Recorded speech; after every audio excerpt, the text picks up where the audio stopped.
আপনারা দেখছেন বাস্তব উপস্থাপন, আমি রাজীব। গভীর রাতে বিধ্বংসী অগ্নিকাণ্ড, পুড়ে ছাই পুরাতন টিন লোহা ও পুরাতন গাড়ি মজুত থাকা গুদামঘর। গভীর রাতে বিধ্বংসী অগ্নিকাণ্ডে সম্পূর্ণ ভস্মীভূত পুরাতন গাড়ি ও পুরাতন টিন লোহা মজুত থাকা গুদামঘর। অগ্নিকাণ্ডের ঘটনাটি সংঘটিত হয় রাত 12:30টার দিকে 306 নম্বর শিলচর আইজল জাতীয় সড়কের পানিভরা ও কাটাখালের মধ্যবর্তী লাইন হোটেলের পাশে থাকা পুরাতন টিন লোহা ও পুরাতন গাড়ি মজুত থাকা গুদামঘরে। হঠাৎ ধাউ ধাউ করে আগুন জ্বলছে প্রত্যক্ষ করেন স্থানীয় মানুষ। খবর দেওয়া হয় ধলাইস্থিত ফায়ার সার্ভিস ও ধলাই থানায়। ঘটনার খবর পেয়ে দমকলের 2টি ইঞ্জিন ঘটনাস্থলে পৌঁছে আগুন নিয়ন্ত্রণে আনে। ততক্ষণে সম্পূর্ণ ভস্মীভূত হয়ে যায় গুদামঘরটি। তবে সময়মতো ফায়ার সার্ভিসের ইঞ্জিন পৌঁছে যাওয়ায় পাশে থাকা লাইন হোটেলটি রক্ষা পায়।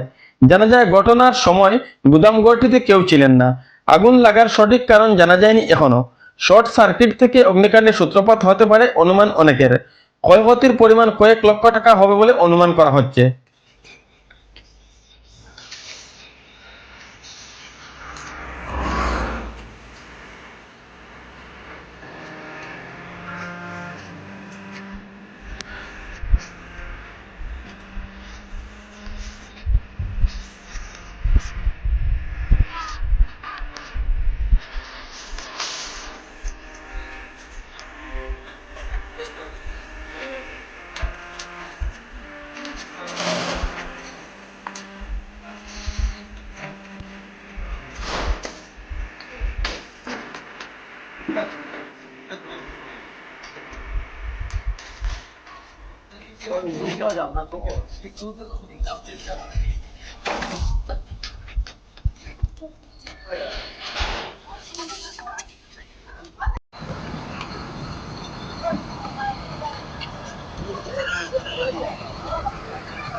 কোথায় দিতে ফোন করে রে?